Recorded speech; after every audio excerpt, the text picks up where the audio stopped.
So, let's talk about it. Welcome to Conversations with Kiah, where we just talking through life's BS because somebody has to. I'm Kiah, raised in trauma like most of us, full of common sense that don't seem to exist anymore.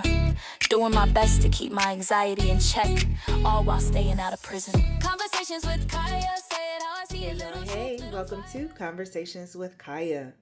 If this is your first time here, welcome to my little corner of the internet. I'm glad you found your way. And if you were here last week, hey honey, child, how you doing? Hope you're doing all right. Good to see you. We are still in season 1, The Art of Feeling Good. And what we've been figuring out this season is living lives that feel good to actually live. Nothing perfect, just better. Lately, I've been thinking about a word, curating. When you curate something, you are assessing your surroundings, your environment, your object, your person, your thing, and you're placing it accordingly. You're not just throwing things together. You are carefully placing things with intention. Okay? Museums curate galleries all the time. Galleries curate collections. That is not what I'm talking about, okay? I don't want you walking around here collecting people. What I am saying is that I think there's some power to carefully paying attention to who you have in your atmosphere. Now, I am pretty sure by now that we have all learned in our big adult ages that relationships don't last forever. I know, though, that we have all also learned, but probably don't want to pay attention to, all relationships do teach us something. Sometimes they might teach you that you can fight. Sometimes relationships might teach you what you are willing and not willing to give. Sometimes relationships can teach you how to say things like goodbye. I've been asking myself a very honest question lately, and that question is, who do I want and need close to me right now? That's what we're talking about today. Curating our circles. Not collecting friendships and associates, not just hanging on to age-old relationships because they're age-old relationships, but really stopping and taking an inventory of who we have close to us and assessing those relationships. Now, obviously, it's a deep one today, y'all. So what we gonna do? Yeah, I'll meet you at the bar. Welcome to Cocktails and Carry-Ons. For those of you who do not know, I's a little flight attendant. Lord knows I love telling people that I's a little flight attendant.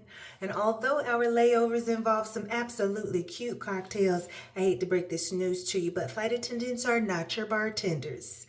So here is where I come to assist. Today's beverage is a classic. Simple. Whiskey ginger with lime. I'll explain why in a moment. But the lime part. Can we talk about the lime part? I know I've been hounding this every episode, and I'm probably going to keep doing it. I live by crystallized lime. Listen, it elevates your experience. You go from having some whatever that you got off Diane from Dallas in her beverage cart to having a cocktail in the air. Carry your crystallized lime. Now, for those of us who are not drinking, it's Lent for me, so I'm not, doing all that. We're going to do something a little fun. We make it mocktails, okay? We're going to take our ginger ale still, because we got to stick with the theme. Duh, we got to stick with the theme. Now, I bring my own cup. And I only bring my own cup because I don't like exactly drinking out of a paper or plastic cup. I'm bougie like that. I can't help it. We got our cup. Of course, ice. Duh. Ice, ice, ice. If you are on a plane that does not have ice, ooh, what kind of day have you had, honey? Because I know it's got to be bad. Your ice, simple. Your ginger ale. We're going to go about 3/4. Portions do kind of matter on this, okay? Then, we're going to add, you're never going to guess. You're never going to guess. Apple juice. Apple juice. you finish it up with your apple juice. Now, I'm gonna go slow because I'm hoping that you're making this. And I want you to see what it tastes like before I say it. Martinelli's. Remember apple cider that you would drink as a kid for like New Year's? That's what this combo tastes like. Let's talk about our drinks real quick. The classic ginger jack. And what I'm calling the ginger orchard, okay? I'm naming my mocktails, y'all, all right? Your girl believes in a cocktail, and just because I'm not drinking, that does not mean my bougie takes a side step, okay? It's called the ginger orchard. I picked these two drinks, and I got these two drinks because they're crisp and they're bright, but they're also direct.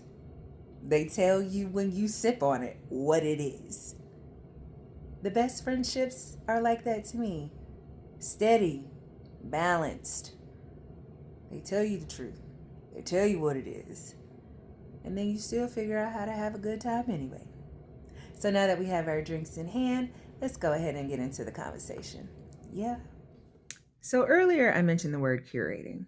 And the more that I think about it, the more I realize most people don't approach friendships that way. A lot of friendships just kind of happen.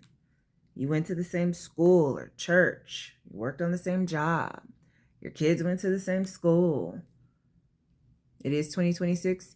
You met online. TikTok, Bumble. These days, you know what it is. And some of those friendships grow into something beautiful and meaningful. Some fade quietly. And some stay around because they've just been around, okay? But every now and then it's worth asking yourself something honest. Who actually belongs in the circle around my life right now? And I'm not talking about being brash, okay? I'm not talking about judging or anything like that. I'm talking about just paying attention. Because let's be honest, whether you want to believe it or not, the people closest to you influence how you think. They influence how you move. And honestly, they do influence how you feel about yourself. When you spend time with the right people, you feel lighter, encouraged, seen, loved, motivated. And we all know the opposite feeling too. When you walk away from a conversation feeling drained, feeling tense, feeling like you had to shrink parts of yourself just to keep the peace, those are the moments we need to be paying attention to, because they're telling us a whole lot. The friendships that tend to last are usually simple. They celebrate your wins, you celebrate their wins. They respect your boundaries, you respect their boundaries too. Y'all don't feel threatened when you grow. Y'all are probably taking each other's growth as your own growth. There's space for both of you to evolve. But paying attention to your circle means facing something uncomfortable when that's not happening. Sometimes friendships need to end before they actually end. Not because something dramatic happened. Sometimes the friendship just changes. I've had moments where I stayed in friendships well past the expiration date. And not because the other person was bad is why I wanted to leave. I'm not going to say that. I just didn't know how to handle what was changing inside of me. So I held things in. Usually because I didn't want nobody feeling bad, or I didn't want to come off braggadocious because I'm a Leo. We already do that. So I started holding things in. And just so you know, when you hold things in, small things don't stay small. They begin to pile. The little frustrations, the little disagreements, the little moments that you say aren't a big deal. Things you decide you'll deal with later because you don't want to make things awkward. Or you don't want to hurt this person that you've loved for so long. Or maybe you don't even have language to explain what you're feeling yet. Until one day, small happens. And suddenly the reaction is bigger than the moment. from that person's perspective, you're ending their friendship for this little bitty thing, for this one conversation, for this one misunderstanding. But inside, hell, I knew what it was all about. I knew that it was about everything that had been building quietly for a long time. I know that y'all have already peeped that I'm talking about something specific. I'm not giving names. No. This person meant a lot to me. I'll keep it right there. I had to sit with that relationship. And I noticed something. Sometimes nothing dramatic needs to happen.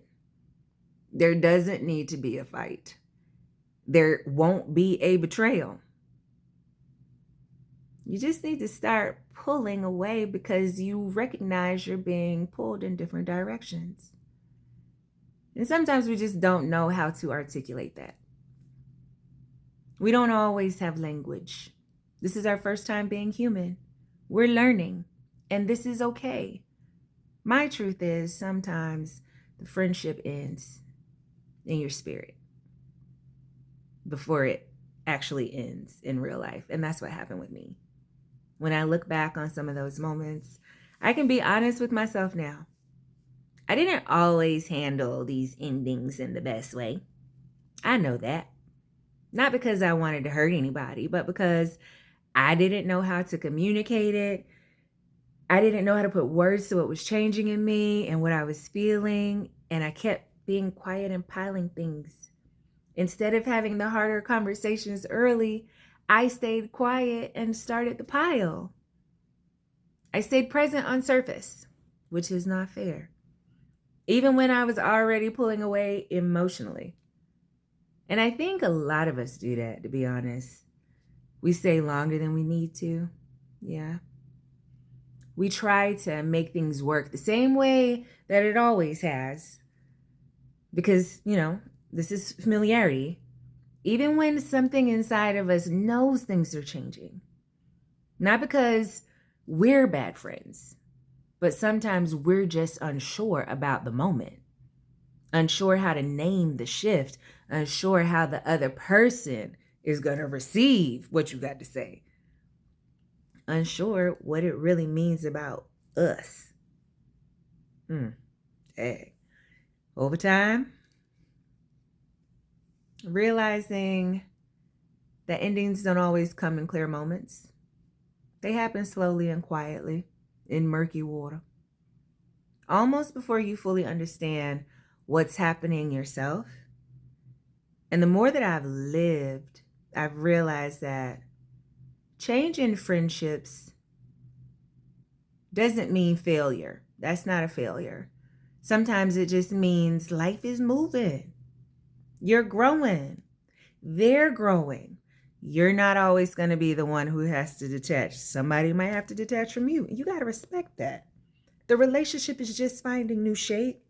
Some people will stay close. Some will stay connected in different ways. And some you'll simply appreciate for the season that they were in your life. There's something peaceful about trusting in that.